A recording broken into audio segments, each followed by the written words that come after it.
All right. Welcome, everyone. Bear with me as we work through some technical difficulties to get live on Instagram here. But hello. My name is Jack Gorsline. I am the host of the Psychedelic States of America Advocacy Spotlight Initiative, investigative reporter, and here hosting the latest edition of the Advocacy Spotlight Initiative with three phenomenal grassroots advocates from Nevada with the Nevada Coalition for Psychedelic Medicines. Diane Goldstein, Jon Dalton, and Kate Cotter, who I am thrilled to have here today to be able to highlight some of the really fascinating work that they've been doing on the ground in Nevada to change hearts and minds about the future of psychedelic medicine, both at the state and federal level. They have a lot to say and a lot to share, so without further ado, I'd love to start with Kate and get a little bit of an info and background as to how you joined up with the movement. Thanks so much for being here, y'all. Thank you so much for having us. We're thrilled to be here. So I was called to this work because of the profound healing that I've personally experienced in my life and felt a deep sense of mission about trying to do my part to enact policy reform in our state, Nevada. So I began speaking with legislators several years ago.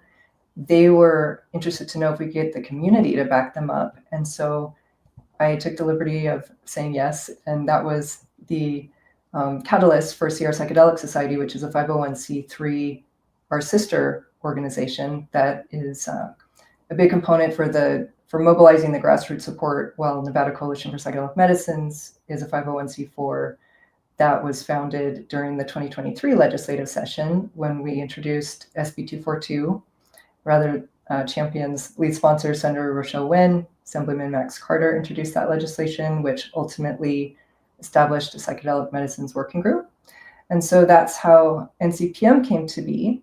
I had the great fortune of meeting Jon Dalton during that process, and he has been an integral part. He's a co-founder and serves as our president, and has made a huge difference in terms of connecting with the conservative ethos in our state. Jon is a retired Navy SEAL. I'll let him share a little more about what brought him here.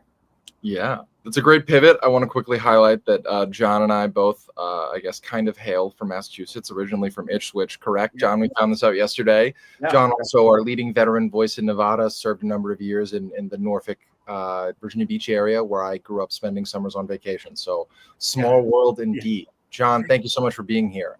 Give us a little bit about your background and service and what got you involved in psychedelic advocacy. Thanks, Jack. Yeah, we both run around each other's old stomping grounds. So, good stuff. So I did about 23 years in the SEAL teams, 11 combat deployments, had about 7 traumatic brain injuries throughout. And I was retiring and recognized some very significant atypical mental health issues. And that, long story short, that led me to the VA, which just about drove me to drink right there, which led me to ibogaine. And to Kate's point, I am a conservative, and I come from that sphere of all drugs are bad drugs, or at least I did, right? And I had to make that, I had to learn for that myself to save my own life. And in doing so, recognize the reality of the situation. And like many of us, profoundly was healed by psychedelics.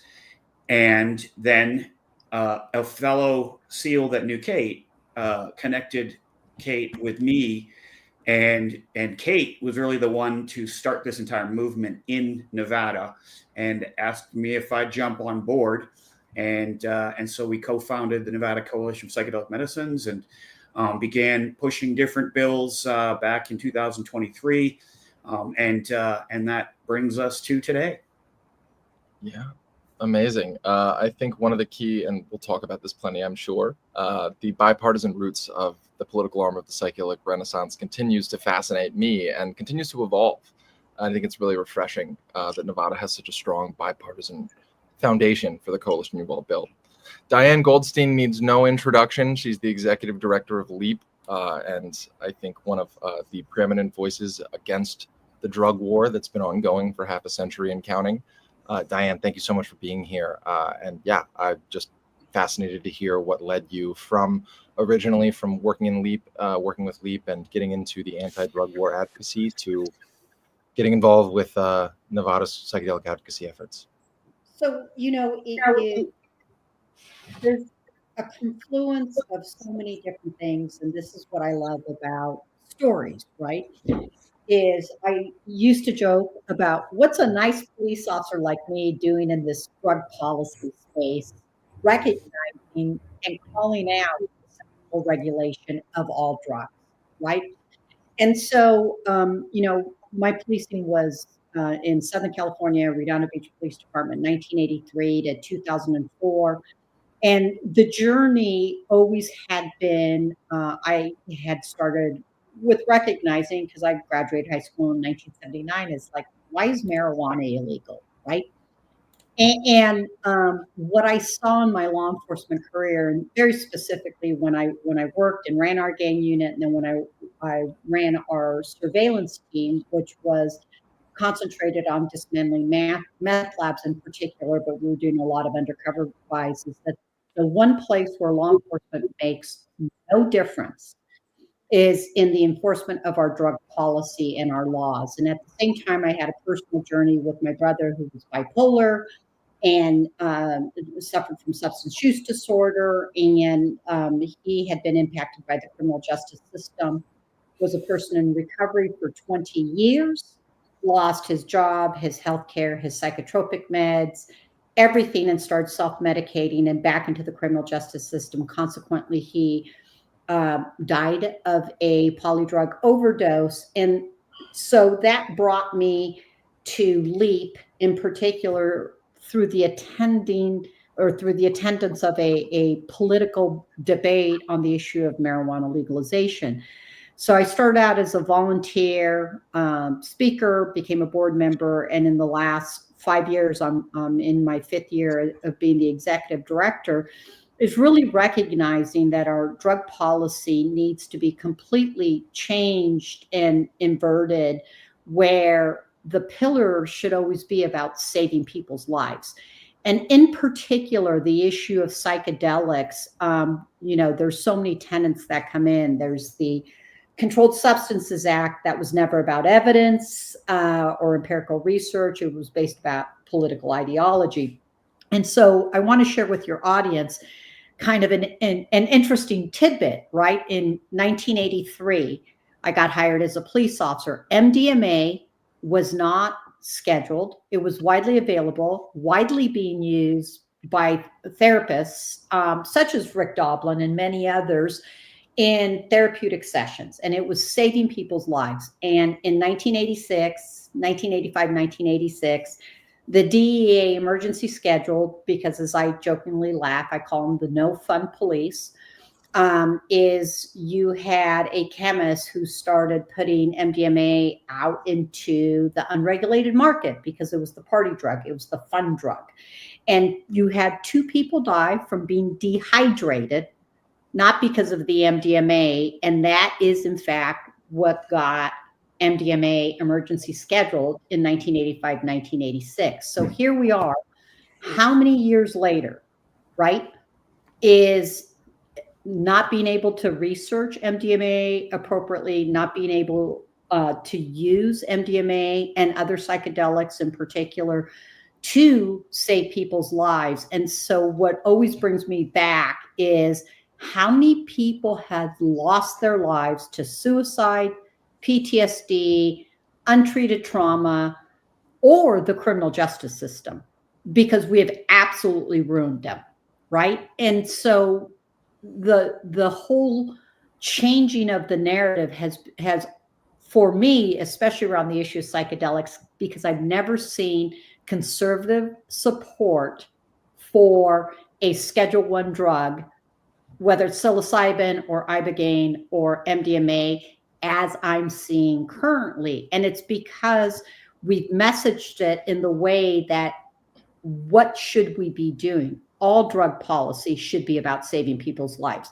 First and foremost, it should be about harm reduction. And why are we allowing people to kill themselves when there are breakthrough therapies that can save them. And I just know way too many people that have been healed, including LEAP speakers who are former active duty police officers who were going to kill themselves, but found the underground railroad to healing is the best way to describe it.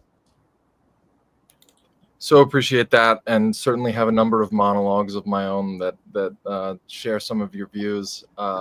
I think often of a family member of mine who struggled with bipolar disorder for their entire life, and in the recent news, I believe at a UC Davis or UC San Francisco, that they'd flipped 2 molecules in LSD and potentially this breakthrough treatment for schizophrenia and potentially for bipolar disorder as well. I have a mentor that recently passed of by suicide after being diagnosed with Parkinson's, and the recent University of San Francisco study about psilocybin mushrooms treating Parkinson's really broke my heart, because to your point, Diane, how many have died because of the misinformation and surrounding and criminalization of these substances. I so appreciate that, and I so appreciate the kind of underground railroad to healing, which I think is a great segue back to Kate. Kate, correct me if I'm wrong, but you've been heavily involved with and/or one of the co-founders of Sierra Psychedelic Society, correct? Yes. Yeah. I am a co-founder, and I serve as the executive director of Sierra Psychedelic Society, which has grown exponentially. It's absolutely amazing. I'm sure. We have 15 integration circles a month, monthly meetings, breathwork sessions, workshops and trainings. And so it's provided a huge foundation. And the reason that this is important when we're talking about legislative change in Nevada is because the mission of both of these nonprofits, NCPM and SPS, overlap in sort of a Venn diagram on the education piece, but also on the cultural change piece. And so when this conversation was getting started several years ago in Nevada, it was important to establish credibility, and we're always trying to combat the stigma and the false narratives.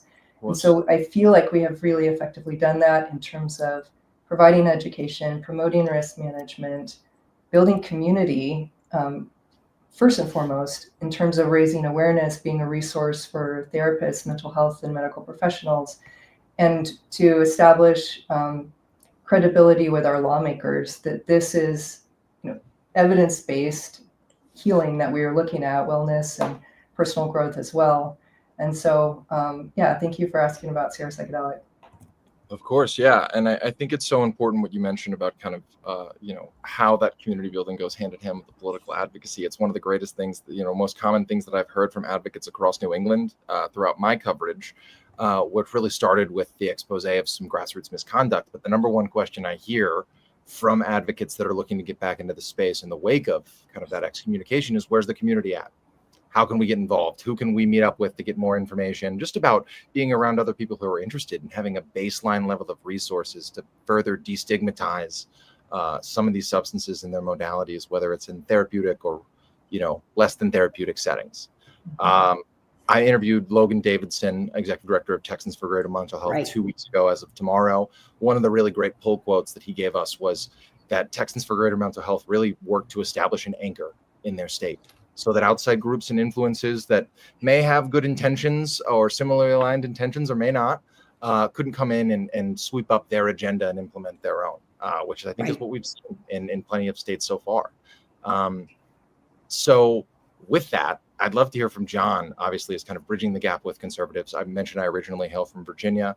I think it's been really fascinating to see psychedelic support evolve amongst conservative communities. But what have been some of the talking points, or I guess, bridge gapping opportunities or, advantages that you've had in reaching out to not only, conservatives, but the veteran community at large, and bring them into this coalition and being a part of this conversation?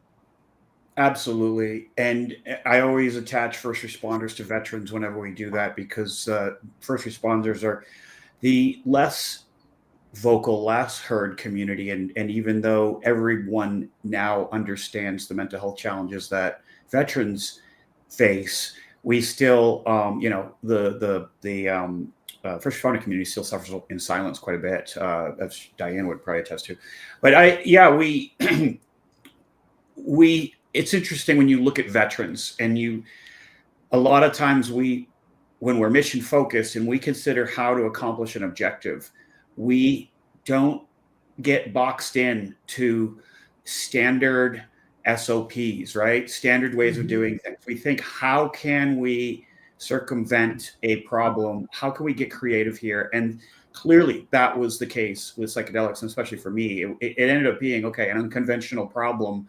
And this is an unconventional solution for me at the time, psychedelics. Now, to me, it's pretty straightforward.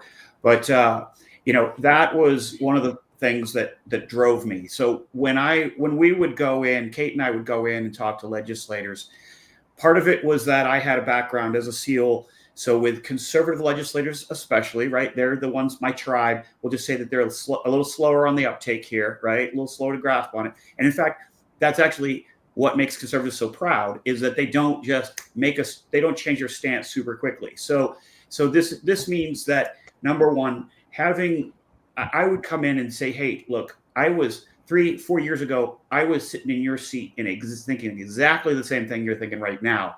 I just simply updated my data, and I removed the paradigms and the false narratives that I had come to believe from. And when I saw the science, and again, this is where, a lot of Republicans are a lot more data-based. And so I come in with the respect of being a career naval officer, career Navy SEAL, showing them the data, then providing the emotional testimony, the anecdotal testimony of how this changed me and how it can change veterans in general. And that really, you identify fairly quickly on two different types of Republicans that would be sitting on the other side, of that desk, so to speak. And one is going to be, and this is the overwhelming minority, one is going to just remain closed-minded, right? They just can't grasp the realities of the situation. They're most of the time, Jack, this is fear-based. They are scared. They are scared of letting this cat out of the bag and letting, all of a sudden they have this vision of people running crazy down the street, naked and jumping off buildings and doing all kinds of stuff. And that's where it comes in to really kind of help set the stage for them. And then the other one of the open-minded ones. And that's when, and I got to tell you, it's probably 90-95% of the people that I'm sitting across. It might not happen the first time, might not happen the second time, but I'll give you an example. An assemblywoman here in Nevada that did not support our first bill that we pushed in 2023, which was SB 242. This was a psychedelic medicines working group, and we really pushed that working group hard. And she comes up to me and she says, "Jon, I got to tell you," and this was about 2 months ago. She says, "I did not support SB 242," and she says, "I didn't understand. I didn't understand what this really did, and I lumped this stuff all in together, and now I support you wholeheartedly." And that's the kind of thing that certainly that confirms, the fact that you can change people's minds in this. So you got to get those Republicans on your side.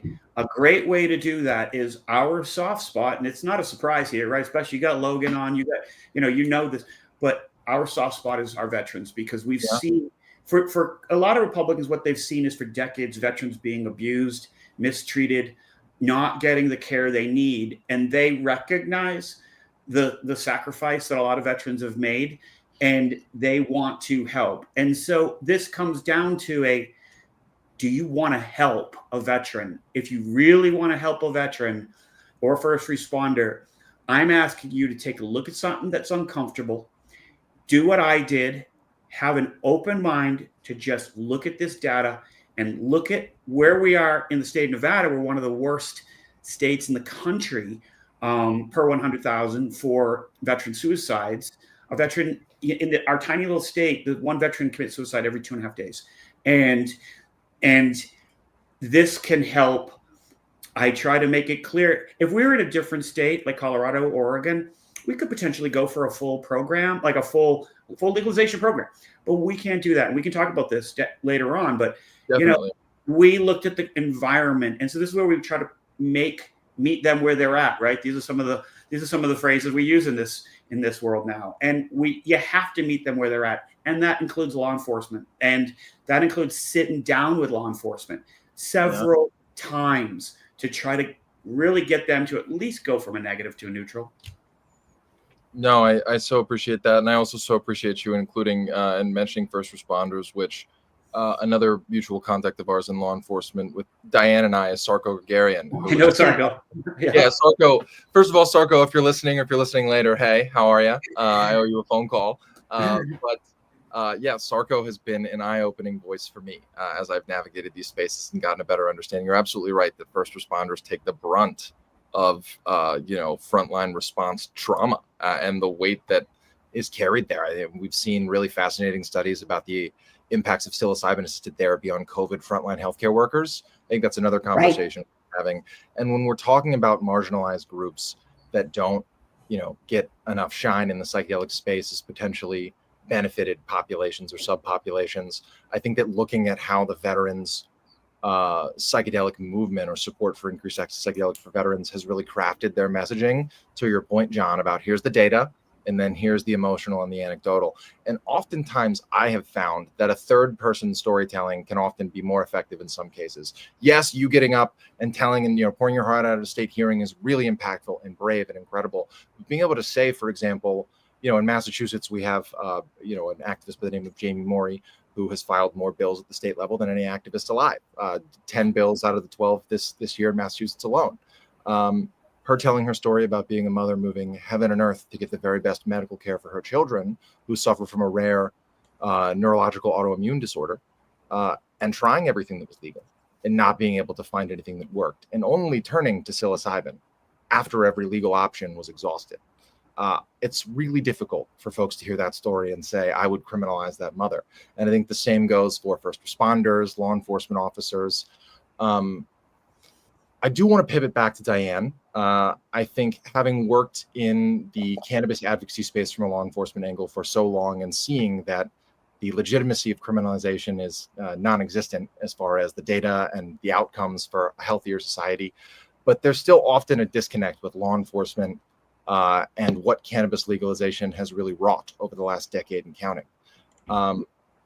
Really curious to get your thoughts on what psychedelic advocates might be able to learn from the mistakes and or the successes of cannabis advocates so far, and what cross or mesh points, if you will, as far as presenting data and stories, do you think might be most effective for merging those movements or involving those movements, cross-pollinating them together in the near future or the distant future? There's so many interesting parallels here. I think people, from a policy perspective, have some pretty significant concern that they don't want to see the rollout of psychedelic breakthrough therapies done in the same fashion as cannabis. I think that we need to kind of separate the two markets, but I also recognize that it's really clearly important that medical access for patients, whether they're community members who in marginalized communities, day-to-day people like Kate who've been traumatized that aren't a vet or aren't a first responder, and then first responders and veterans, it can be conducted in a medical clinical setting. And it's a way for us to show efficacy, to provide empirical based evidence. But I also don't want us to forget that these plant-based medicines and MDMA, although it's a synthetic medicine, was also founded in 1912, right? And there were no issues. It's actually a very, very safe substance. And so how do we balance the liberty interests of Americans? How do we balance the damage of the drug war and our drug policies that really are based on morality issues and not what's really dangerous? I mean, you think about the history of the whole entirety of the drug war. And then it's having to answer the question, because I know this is coming up a lot, and it's hard for some grassroots activists to say, why are cops or first responders and veterans getting the first crack at healing? And I would suggest to you that it's not an either or. that just because we're doing pilot projects, legislatively in this fashion to prove to people that don't believe in the medicines that it can work, that it's safe, and that it won't have any public safety outcomes or public health outcomes. And so what I know I've been doing advocacy work either as a volunteer or in my role as the executive director going back to 2000. And is that the folks we have to convince are holding the cards relative to legislation, and they have concerns that are also about keeping their jobs. And so we have to create this space for them to make it safe for them to say, this works, and look at all these people who support it. So you talk about cannabis successes, as I think about every time I've walked into, whether it's a ballot measure or a debate, a legislative session, it's not just about me speaking about the policing aspect or the trauma to policing. It's bringing in a story of a mother like Jamie Morey. It's bringing in a story like John's story, or Ethan Aben, who's one of our LEAP speakers, whose life was saved because he got blown up in a grow house and suffered from TBI and all sorts of other things.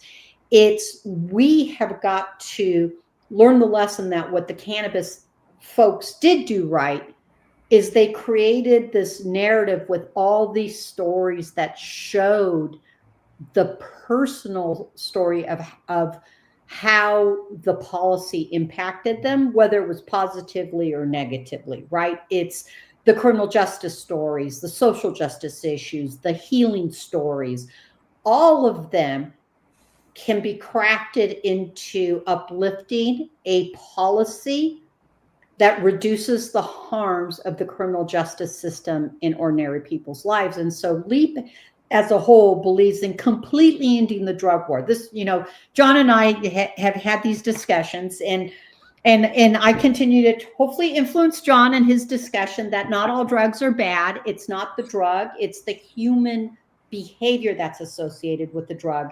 And so I wear a t-shirt all the time that says, nice people use drugs, right? And this is a t-shirt that came from Release, which is an advocacy organization in England. And I wear it out in public all the time because it's like people look at it and then you talk, right? Is not that I'm trying to normalize drug use. I'm trying to get Americans to recognize that drugs aren't good or bad. It's if someone takes a drug and they go out and rape and pillage the neighborhood, we have enough laws on the books to hold them accountable. But the unregulated market, the illicit market, is being run by people that, for the most part, don't have Americans' self-interest at heart. They're not doing it for public health concerns. They're doing it to put profit, and it's prohibition. That's the problem, right? We can take a look at all sorts of different tie-ins, but why on earth are we having to send first responders or veterans outside of our country to get healed? That's a travesty. What could have been done if Richard Nixon did not start the war on drugs relative to research? How many millions of people, right, have we criminalized for healing that has been in existence for thousands and thousands of years? So we also have to craft this support of indigenous communities, and I think the facilitators and other people that are actually healing people, because we prohibited it, right? The underground, the illicit market developed because we banned, and our government thinks that bans work, and we know they don't. I always tell people, it was interesting with the tariff conversation. I brought this up. If you're going to tariff my,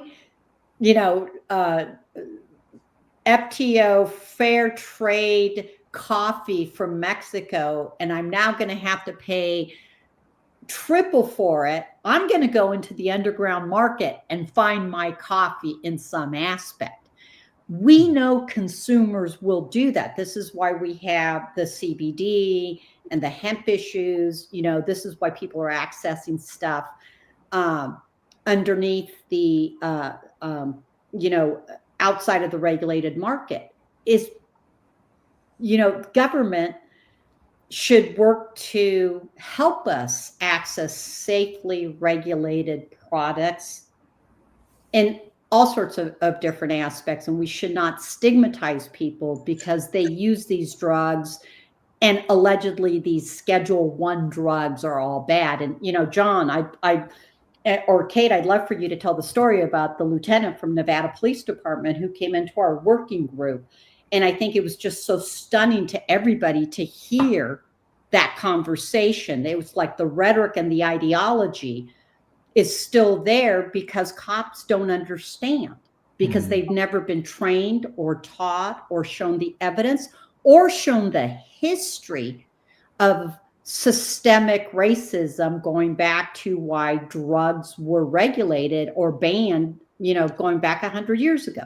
Is California led the way with opium, right? Is we didn't want white women to sleep with Chinese men, so California did away with, opium dens because of the Chinese scare, the immigrants. We have Hispanics with cannabis. We have Blacks with cocaine. We have heroin issues. All of those, if you go back into the congressional record, frankly, incredibly racist statements that no one has ever taught about. Is drug policy for many issues was about social control. Truly, I think one of the fascinating cases that is separate from the drug war in some ways, but also inherently so tied, is the DEA's recent efforts to add 2 obscure research chemicals, right. DOC, to the Schedule 1 list that you've never heard, that people watching have probably never heard of unless you follow this stuff as closely as we do. But the entirety of their basis for widespread, rampant criminal and illicit use is anonymous posts on Reddit and Arrowhead and just a whole bunch of nonsense. Please go read some of my coverage for Psychedelic Alpha, Hamilton Morris's podcast, and anything that SSDP, Students for Sensible Drug Policy, is up to about that, because it'll blow your mind how just wildly out of touch DEA seems to be with what's really going on. And you wonder if they're out of touch or serving a broader purpose of their own. And anyways, to pivot, I will just note quickly, to circle back to our dear friend Sarko, he has set a really interesting precedent with receiving essentially like a religious freedom waiver from the Winthrop, Massachusetts Police Department to become a member of an entheogenic psychedelic church. That church is the Illuminating Collective, based out of Austin, who, if you're not familiar, you will be soon. They're doing some really incredible things, but was founded as a veteran and first responder focused church. And one of the lines that sticks out in my mind from a recent conversation I had with Illuminating Collective founder Justin Lepre is that trauma doesn't discriminate. And I think that being able to extend the awareness of that so many conservatives and even those who don't identify politically might offer that compassion to the veteran community, I think that lens can be placed on so many others, including law enforcement. Kate, I would love to hear the story that Diane mentioned of Nevada State Police Sergeant who spoke of their psychedelic experience. Would you share with us, please?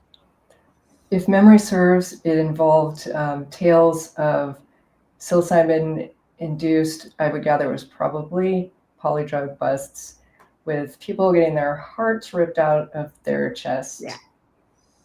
And there was more to that. And eaten. The individual then ate the still beating heart of someone. I mean, and it was Indiana Jones. Yeah, very sensationalistic. Yes, it wasn't from our state. They had to go reach out and search for stories to create fear. And it's unfortunate. And to just kind of circling back on some of what we're just talking about, one of the things that I think I've learned and appreciated from my friend Brian Hubbard, who runs, so much of the Ibogaine initiatives, Texas Ibogaine Initiative, multi-state Ibogaine Initiative.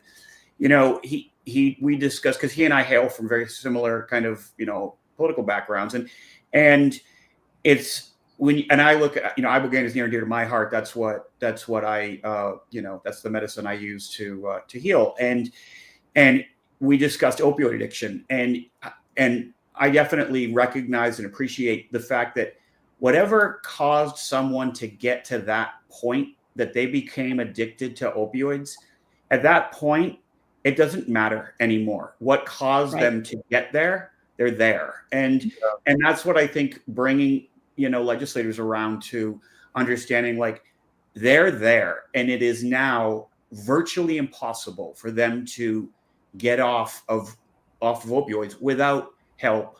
The status quo of quote unquote help is as bad as whatever caused them to get there in the first place. Right. And of course, this is why ibogaine is such an amazing medicine. And again, we don't have the empirical evidence that what's been implemented for the last half century as far as opioid or drug care treatment really works. Rehab is the rehab industry is $1 trillion industry that thrives on you going back. Is this an industry that's really incentivized to integrate modalities that require you not to go back? It's something that I think about a lot when I think about Nevada, and I think this is a good segue to a broader conversation I'm sure we could go on for hours about pragmatic policy reform efforts.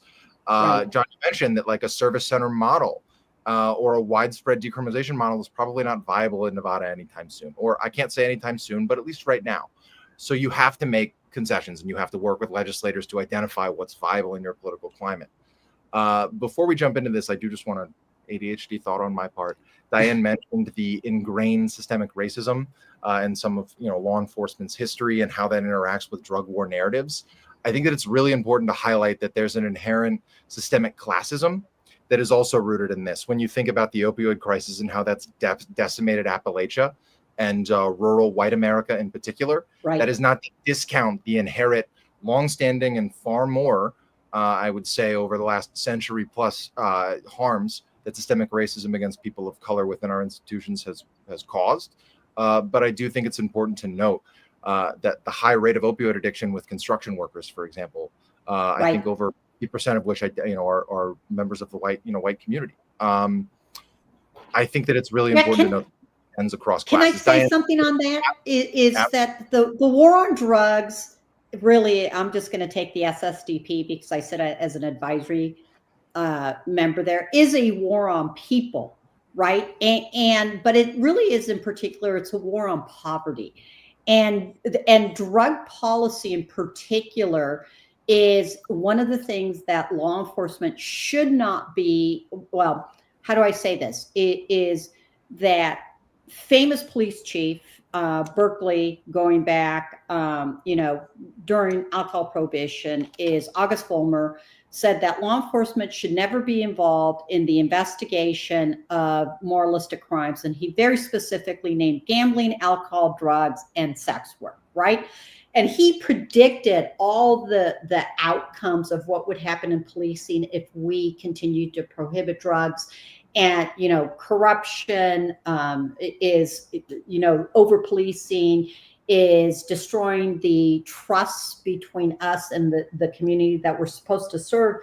And he was very, very accurate on it. And I think, LEAP exists to point out that we should not be treating public health issues, whether they're behavioral health or physical health issues, through the lens of criminalization, absent someone doing harm to someone else. Simply the possession of drugs shouldn't be something that concerns us. It's if you go out and attack someone, and this lieutenant, from Metro Police Department, I think it wasn't just the telling story about the widely, scary story about people eating someone's heart, which really didn't happen. It was greatly exaggerated, is that the belief that if a drug is on Schedule 1, it automatically equates into misuse, which means all of us here who have taken Schedule 1 drugs, because I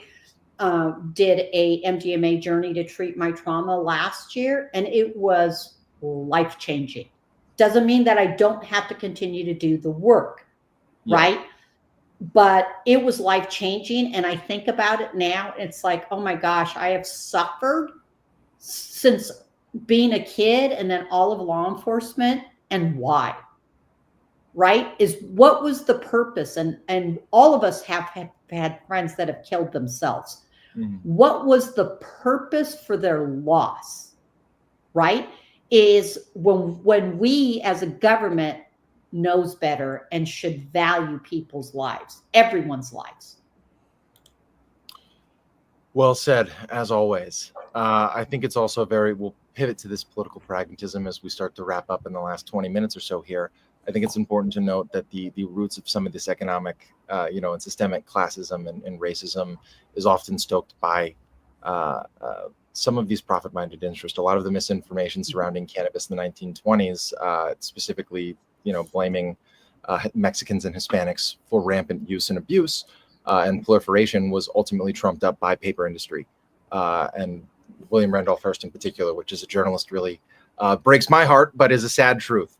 To pivot very quickly back to that political pragmatism, Jon, curious to get your thoughts on, one, what some of the bills that you all have introduced. I know that there was one recently that would have had a whole bunch of really fascinating research in a facility at UNLV, from my understanding, that got kind of clipped away in the budget process. I would love to hear a little bit about what that bill would have enacted and some of the political pragmatism that went into crafting it and bringing it as far as it went. Great. So yeah, and I'll give you a little bit of correction on that. It was not going to be it might have been a UNLV thing, but not necessarily. But so we'll go back a couple of years to our last session, SB 242, which was the Psychedelic Medicines Working Group, and that got support. And I'll explain why I'm going back there. That got the support of in the Assembly. It got 40 support, 0 opposed. Senate got 16 support, 4 opposed, and there were 9 sponsored, co-sponsors for that. Now, that working group had tremendous success. Some of the action plan, and Kate and I and Diane were on it, and the action items to move forward from that was several things. And one was reduced penalties in the state. The other was a regulated access model in the state, and another was rescheduling of psychedelic medicines. And so that brings us to this last session, where we presented 2 bills, SJR 10 and AB 378. SJR 10 was a Senate Joint Resolution urging Congress to reschedule psychedelic medicines. And so what that means to everybody is it means that we push and we advocate and we get that bill passed here. Now our state and our state legislature, or actually our Congress, our state congressmen and women, have a responsibility to sound the horn in Congress to reschedule psychedelic medicines. And there couldn't be a better time than now for that. There is a real strong appetite throughout Congress, throughout HHS, throughout even the Attorney General's office, so FDA now, with the right people being put into the positions. There couldn't be a better time for this. We got 20. We went from having 9 sponsors, co-sponsors before, to 27 sponsors and co-sponsors for this bipartisan support, and we got a tidal wave vote on that. Basically, it was 36-6 in the Assembly, 18-2 in the Senate. So that was a landslide victory, which that was a very good omen. That was a very good, say, canary in the coal mine for what would happen with AB 378. So AB 378 is a alternative therapies pilot program for veterans and first responders. And of course, we knew that we done polling, and it looked to us in Nevada, and in fact, this is fact, that without getting into the specifics, it was something to the area of around 2/3 of Nevadans support psychedelic assisted therapy for veterans and first responders. So for us, how we look at this, because let me just take a moment to state this: everyone needs psychedelic therapy that is suffering from a mental health issue, not just veterans and first responders.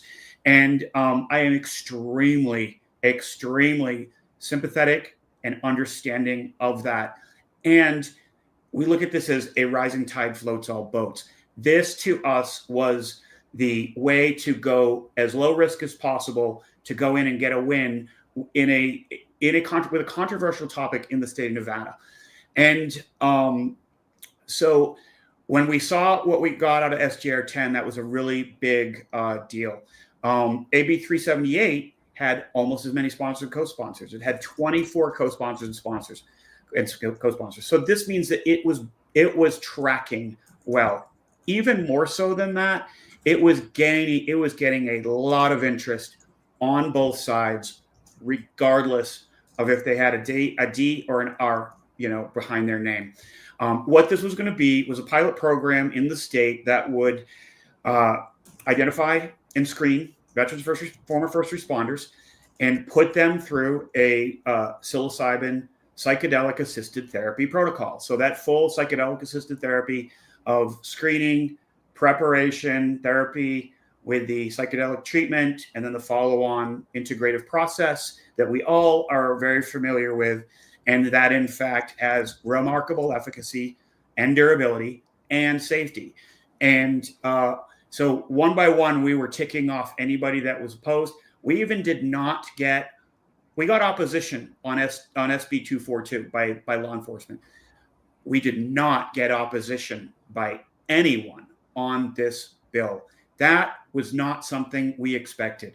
We thought we were going to have more of a fight ahead of us, and we didn't. And that was phenomenal.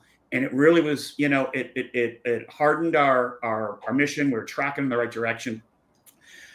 So what this would do is, this was all about the data for us. It was about treating veterans and first responders. But that data is what would have then allowed us to submit a follow-on bill in the next session and say, hey, now we know what we already know, but now we know that in Nevada, this will work for Nevadans. And then the strategy was to push for a full regulated model for everyone.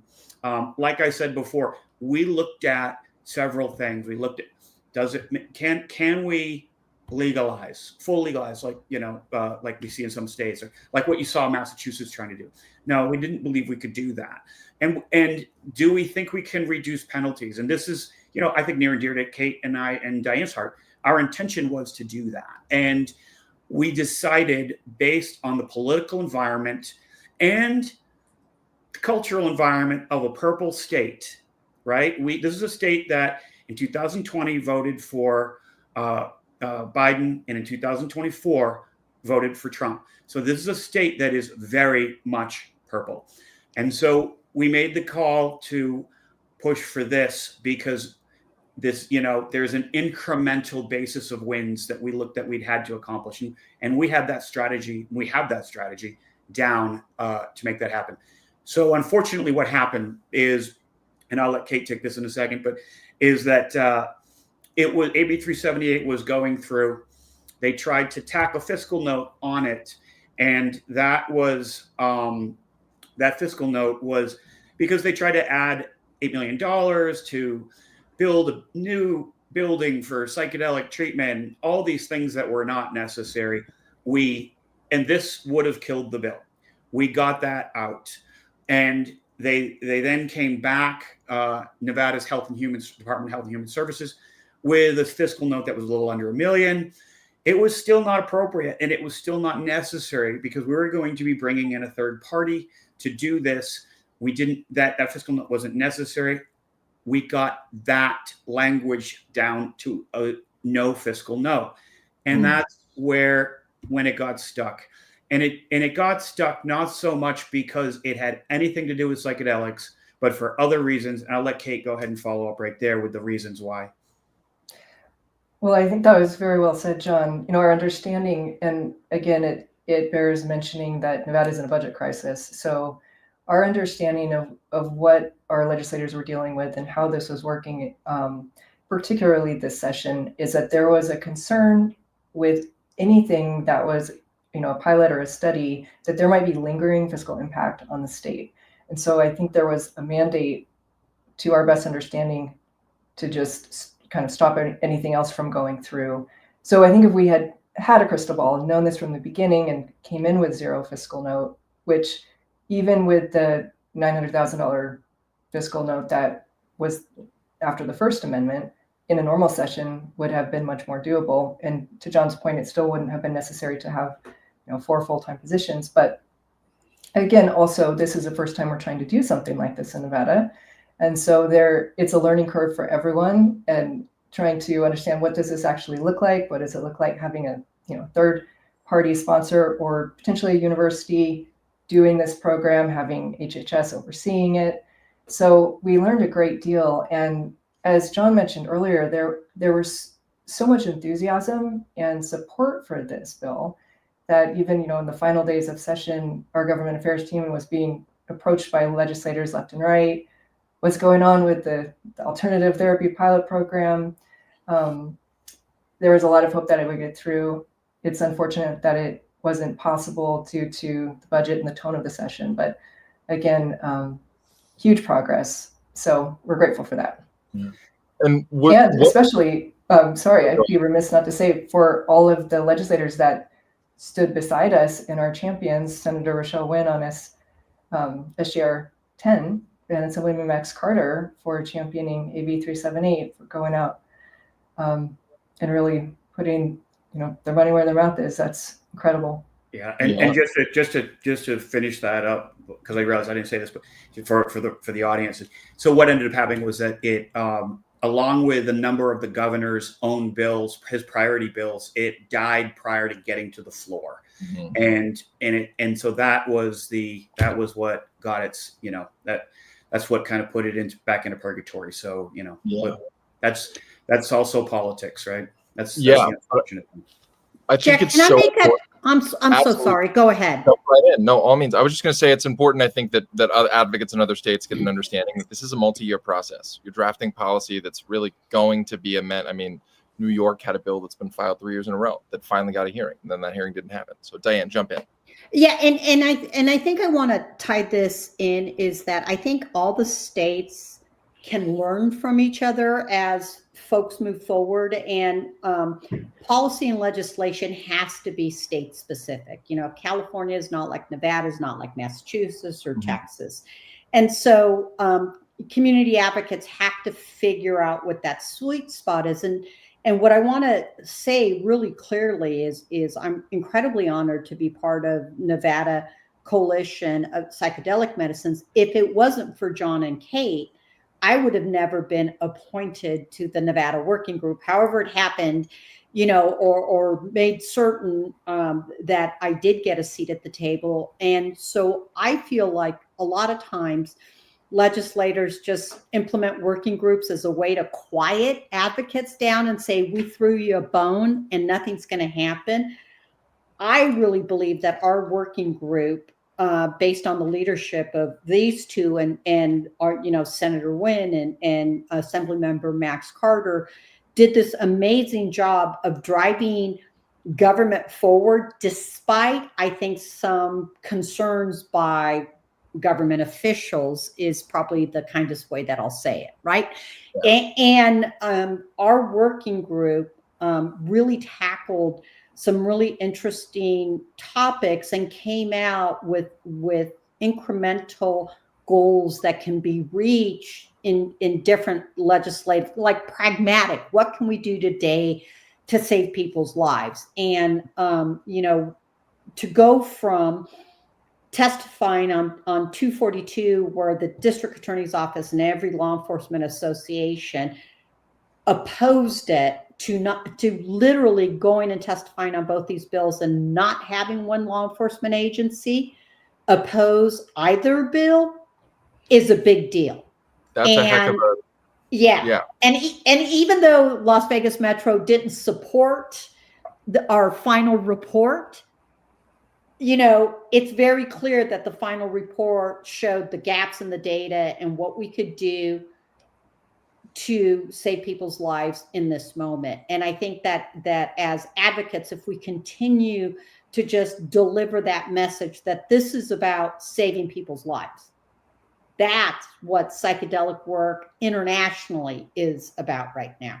It's protecting indigenous traditions, protecting peyote, the plant, and it's about how we continue to develop these breakthrough therapies that will heal all our communities, not just, as Jon noted, not just first responders and veterans. I think we're an important constituency because we appeal to conservatives. And I will do whatever I can to kick that door down to make people's lives better. Well, and I would also like to really honor the contributions that Diane put forth with the working group and all the way through with the testimonies at the hearings and bringing your expertise and your advocacy. I think that all of that is a testament to where we've come in our state. So truly, from the bottom of our hearts, Diane, thank you for everything that you do and continue to do. It's been an absolute game changer. Absolutely, Diane. Yep. I think to briefly touch on that, and then we'll start to wrap up here. We started a little bit late, so we'll go a little bit long. But to your point, Jon, about how the pilot program stood in, in terms of your vision to be the, foundation for further expansion. We've seen that in Missouri in a similarly, even I think more so conservative leaning in the state legislature, purple in many ways, but also, diehard red in many ways. They started with a pilot program that earlier this year, they filed a bill that would have expanded it even further. I also want to note to your point about the task force. We've seen task force really kind of come up with a dud. Vermont had a really fantastic one led by Dr. Rick Barnett, personal favorite of mine.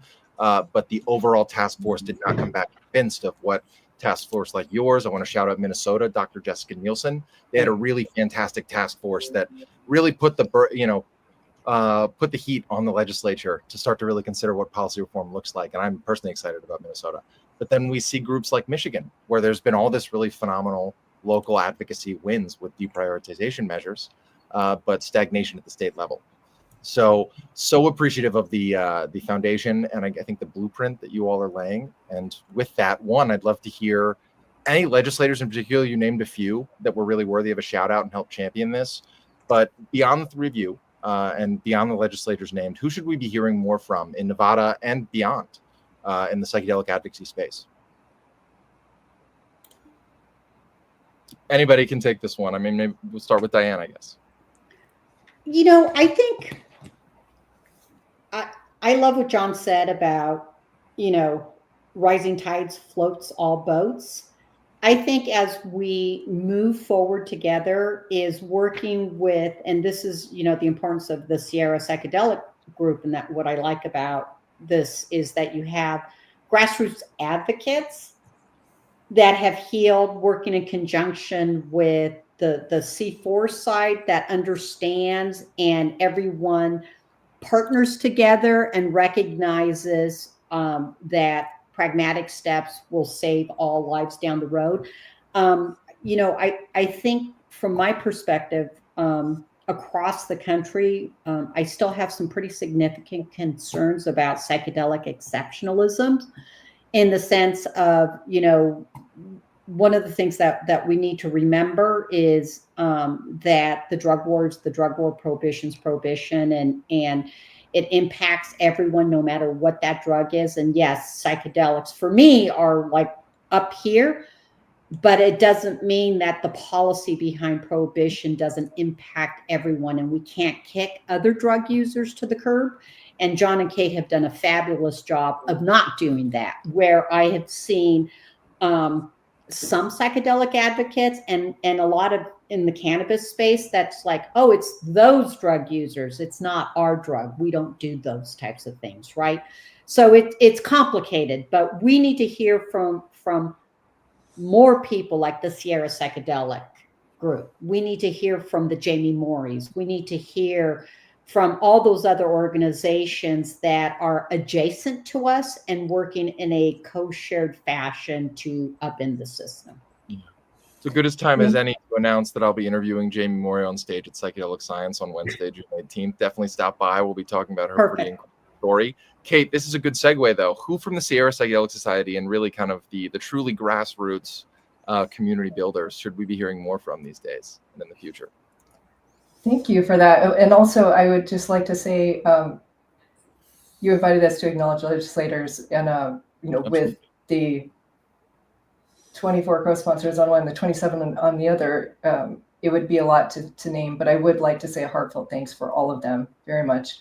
Also to Psychedelics Today, Lucid News, all the work that you do, and it's on so many different platforms and publications. It is going very far in terms of changing the tide. With Sierra Psychedelic, we have monthly meetings where we bring in subject matter experts, therapists, practitioners in the space, folks like Brian Lang, who was presented to our working group and has testified. He has been an incredible resource, highly educated and intelligent. We've also been really trying to raise awareness and make accessible other practices that are legal, like breathwork. Randy Gates, who we awarded with our Healing Loudly Award this last year. He is a firefighter, first responder, brings this offering. We do it generally once a month, and we are launching a live stream so that people who aren't local are able to make it. It sells out every month, are able to access this. That's on our website. Such a profound thing for healing, and also something that we clearly can bring to people now before we are able to enact policy change. I'm so grateful for our entire team with Sierra Psychedelic. And I don't know how much time we have, so I don't want to keep going. We've got the stage a little longer. No rush. I feel so grateful because these incredible individuals with their unique gifts and abilities and their passion for this movement have come together. We have Grace Moore, Blair Zika, who you met the other day. She is our digital marketing director and jack of all trades. We have Jim Pakonin, Walker Sauls, who is very involved with the functional mushrooms in that healing capacity here locally. Julie Jackalot, John is on our team as well. I got myself in a pickle because now I'm live on TV and wanting to make sure I don't miss somebody. I've been there. All good. If anybody comes to mind, always definitely let me know. All of the names mentioned, please reach out. We'd love to interview you. We're hoping to launch a series of PSA profiles, if you will, Q&As with leaders and communities like yours. So good news. I will add Roy Marchbanks to that because he is also a retired fire captain who is an absolute joy to have in our team and brings so much leadership. So thank you for inviting me to name folks. We just added Kara Birdwell as well to our team, and I'm just proud as a mother hen. So appreciate the shout out. Absolutely. My dear friend Jason Ortiz likes to say it's better to be a hype man than a hater. And I like to spend That's right. being able to really shout out as many folks as we can. John, pivoting to you. Who should we be hearing more from in the veteran and first responders and in general, the conservative community? Kate and I's network are pretty closely close to the same. So I would say that she's covered all of them. Of course, I'd be remiss not giving a shout out to say Adam Marr from the Veteran Mental Health Leadership Coalition. Right. Adam has done some phenomenal work out there, and of course, you've already talked about Logan Davidson. It's just amazing what he's got going on. Not a veteran himself, but doing so much for us, and he's a part of vets and all that. So there's just so many names out there. I will say that Kate had mentioned about Sierra Psychedelic Society and Nevada Coalition of Psychedelic Medicines and Randy Gates. We're looking at starting up a live stream breathwork thing that everyone can access so that people can access it in their homes if they can't. Come to the Nevada Coalition for Psychedelic Medicines website for more information. And we're even looking at getting, they have 15 integration circles a month. Several monthly meetings. We're looking at future operations of potentially doing virtual integration circles. So, we're looking to try to expand the reach to help and heal throughout the country. The last thing I would say, because you brought up psychedelic science, and so Kate and I and Diane will be speaking on a panel on Thursday, June 19th at 12 o'clock, Nevada's Blueprint for Psychedelic Reform, a bipartisan model for cultural and legislative change. And then I will be also speaking on Friday, Beyond Colorado and Oregon, alternate state models. That'll be at 3:30 p.m. And that would be myself, Jessica Nielsen, Logan Davidson, and Gary French. So if you're down there and you want to go into one of the exciting, discussions on policy, instead of all those other psychedelic, conferences and briefings that are probably nowhere close to being as sexy as policy, then that's right. Come on by. We'd love to share. We'll have some Q&As. Yeah, come nerd out with us. I will Come be nerd there. out. Yeah, come. Sure. Yep, Psychedelic science is going to be a blast. I'm fortunate this year because I'm also going to be moderating a panel, not just with John and Kate, but with Logan and Adam Marr as well. And I should also be moderating a panel with Sarko and with his attorney that got him a religious exception. Right. And so I think that there's some really, really interesting overlays and layers through all the connections. And the one thing that I will say to you is the cannabis drug policy space, like the drug policy space and the psychedelic space, are all interconnected. And what the goal for all of us should be is to lift each other's organizations up, because we're all headed in the same direction, and to be collaborators and not competitors. What I love about John and Kate and, Adam and Logan and other folks that I've worked with is they all recognize that we're all working in parallel fashion with the end goal, and I can't say this enough, of saving people's lives. And it's a pleasure to work in that fashion where people recognize that we're not competitors, but we're collaborators and consensus builders. I think that is a great point to sign off on. I will build on that note about the importance of collaboration by thanking my incredible media partners for this PSA Advocacy Spotlight Initiative, Psychedelics Today and Lucid News. I think we're building something really special, that in that same spirit, in the psychedelic media space, with so much working against us algorithmically and otherwise, right, collaboration is the new middle class economics, if you will. And I think there's some really exciting stuff ahead, and I, for one, am looking forward to documenting all that the three of you and the entire Nevada Coalition accomplishes. I'll see you all at Psych Science, but until then, thank you all who've tuned in. It's been a real pleasure. Stay tuned for the recording of this interview to be distributed via Psychedelics Today's podcast, and a corresponding column to come detailing the latest and more via Lucid News in the days ahead. Diane, John, Kate, thank you so much. We'll see you guys next time. Thank you so much. And appreciate it. Is the recording off? No, go. Do you want her off? Yeah.